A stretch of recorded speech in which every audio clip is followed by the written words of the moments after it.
If you're navigating divorce or separation right now, you're probably feeling overwhelmed, especially when complex financial entanglements make everything seem impossible to untangle.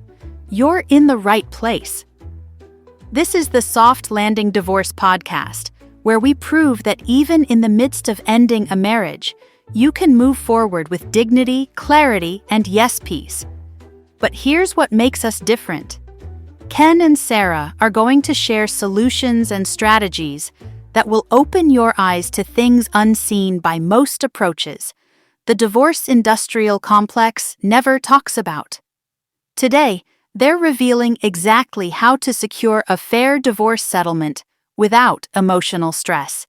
Even when your finances are deeply intertwined, these are the game-changing strategies that can save you time, money, and emotional turmoil, but that traditional divorce professionals won't tell you exist. Whether you're just starting to consider separation or you're deep in the process, our goal remains simple: to help you and your children land as softly as possible on the other side. So, grab your coffee, get comfortable, and let's dive in as Ken and Sarah reveal what the industry doesn't want you to know.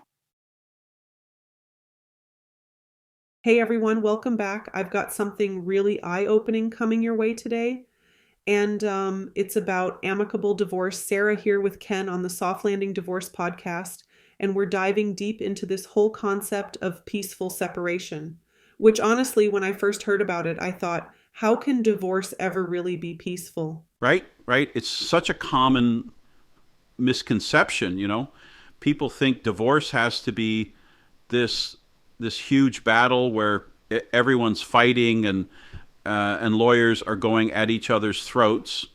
But here's the thing, guys. Over 70% of divorces in Canada are actually settled without going to court. So peaceful divorce isn't just possible, it's becoming the norm. Wait, 70%? That's way higher than I expected. So when we talk about amicable divorce, what does that actually look like in practice? So an amicable divorce basically means both spouses agree on the key terms: child custody, property division, spousal support, all of it. Instead of this adversarial courtroom drama where lawyers are trying to discredit each other, you and your spouse actually work together. You're sorting out differences with minimal fuss, less arguing, maximum cooperation. That sounds almost too good to be true, though. Like, if people are getting divorced, there's obviously conflict there. How do you actually make it work? Well, it's about shifting your mindset, right? Look, the thing is, you're taking control of your future instead of leaving these huge decisions to a judge who doesn't really know your family's situation. And the benefits are massive. We're talking about huge cost savings, less stress for everyone, especially the kids. Okay, let's talk numbers because I feel like cost is probably one of the biggest concerns people have. What kind of savings are we actually talking about? The average amicable divorce mediation, it's resolved in under 8 hours. Under 8 hours. With mediators charging around $250 per hour, you're looking at under $2,000 total. Compare that to tens of thousands in traditional litigation where each spouse might need a $5,000 retainer just to get started. That's $10,000 before you even begin, Wow. That's a massive difference. But I'm curious about the emotional side too, because divorce is inherently stressful. How does the amicable approach actually reduce that stress? By working together, you're avoiding those confrontations that make everything worse. You can focus on resolving issues peacefully instead of fighting about who did what wrong. It allows for open communication and reduces all that tension that's so common in contested divorces. Plus, and this is huge, you maintain complete control over decisions impacting your family's future. So if someone's listening to this thinking, okay, this sounds great in theory, but where do I even start? What's step one? Step one is honestly the hardest part. It's starting with a blame-free mindset. No couple wants their divorce stuck in the court system, right? By not blaming each other for the marriage's failure, you increase your chances of an amicable outcome dramatically. There are so many reasons marriages fail, often beyond either partner's control. That makes sense, but that's easier said than done. What comes after that mindset shift? Complete financial transparency from day one. Both partners need to be totally honest about everything: assets, debts, incomes, bank accounts, tax returns. Hiding anything will derail your peaceful process and increase costs dramatically. Put all your cards on the table, especially if one partner has handled most of the financial stuff during the marriage. And what about when there are kids involved? Because that's got to complicate things significantly. Actually, having kids makes the amicable approach even more important. What parent doesn't feel heartbroken seeing their divorce's impact on their children? By choosing amicable divorce services, you're showing you're committed to resolving child-related issues peacefully. You're proving you're willing to work together so both parents stay involved and your children don't suffer from a costly divorce battle. Have you ever thought about it that way? That the way you handle your divorce is actually modeling behavior for your kids? Exactly. And that's where mediation becomes so powerful. Here's why. It's the best approach. You only need one mediator between you, not separate lawyers for each spouse. This saves thousands right there. Plus, in mediation, you negotiate your divorce. You don't fight over it. The focus is on finding solutions that work for everyone. But what if emotions get in the way? Like people are hurting, they're angry. That's where you need to separate emotions from decisions. It's natural to have unresolved emotions. Divorce is a huge life change, but letting those emotions drive your decisions will derail the amicable process. This might mean seeking personal support through counseling to process emotions outside of divorce discussions. So you're saying you don't have to be best friends with your ex, you just need to be able to work together? You've hit the nail on the head. You don't need to be best friends. You just need to be able to trust each other through this process. And if you're struggling with the emotional challenges, don't hesitate to seek help.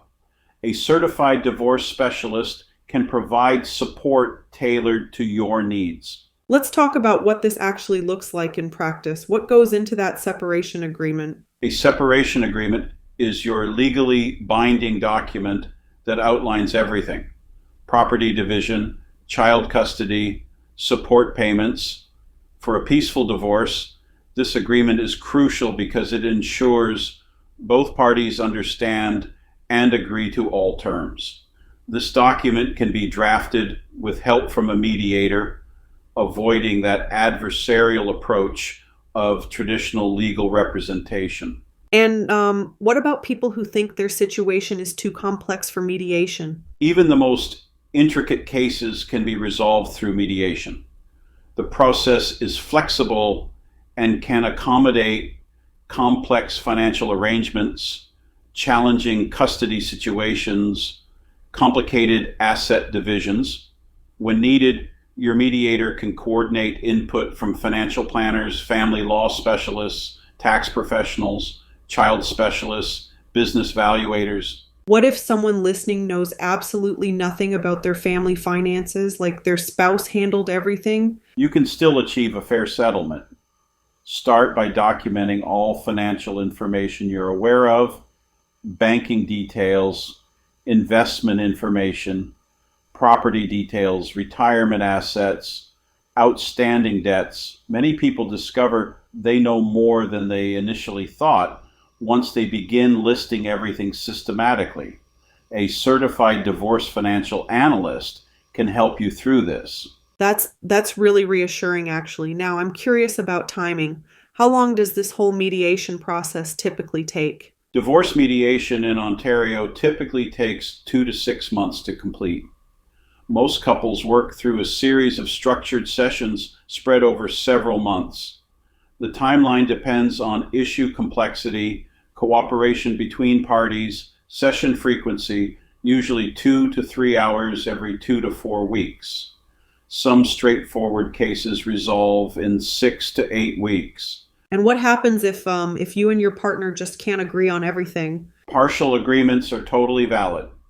You can create agreements for issues where you found common ground while setting aside more complex matters. Your options include taking additional mediation sessions, seeking legal intervention for specific unresolved matters, using a combination of mediation and legal processes. Can you see how that flexibility makes the whole process less overwhelming? Absolutely. And here's something people don't realize. Mediation is completely voluntary. You maintain control over your decisions, and you can withdraw at any time if it's not working. But the success rate is really high when both parties commit to the process. What about people who think they don't get along well enough to sit in the same room? Professional mediators are specially trained to facilitate respectful communication between conflicting parties. We keep discussions focused and productive, ensure both partners have equal opportunity to express their needs. Many mediators now offer virtual mediation too, so you can participate remotely from different locations. That's really smart, actually. So even high conflict couples can make this work. They can. The structured, neutral environment really helps. Plus, mediation aims for mutual benefit through collaborative compromise rather than winners and losers. Both parties have equal opportunity to voice concerns. Sessions can extend across multiple meetings until agreement is reached. Neither party is pressured to accept unfavorable terms. Let's talk about what happens after the divorce is finalized. How do you maintain that amicable relationship, especially with co-parenting? Successful co-parenting requires regular communication, clear boundaries, and mutual respect. Create a parenting plan that works for both parents and prioritizes your children's best interests. Focus on rebuilding your life, financial planning, reestablishing social connections, setting new personal goals. And I imagine having gone through an amicable process makes that co-parenting relationship much easier to maintain. Exactly. When you've worked together respectfully through the divorce, you've already established patterns of cooperation that carry forward. You've shown you can prioritize your children's needs over personal conflicts, and that's huge for successful co-parenting.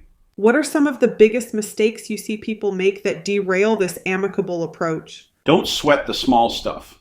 Arguing over minor details can drag the process out for months or years. Choose your battles wisely. Stay out of court when possible, because as soon as you involve adversarial lawyers, you risk your separation becoming angry and bitter. And complete your paperwork properly.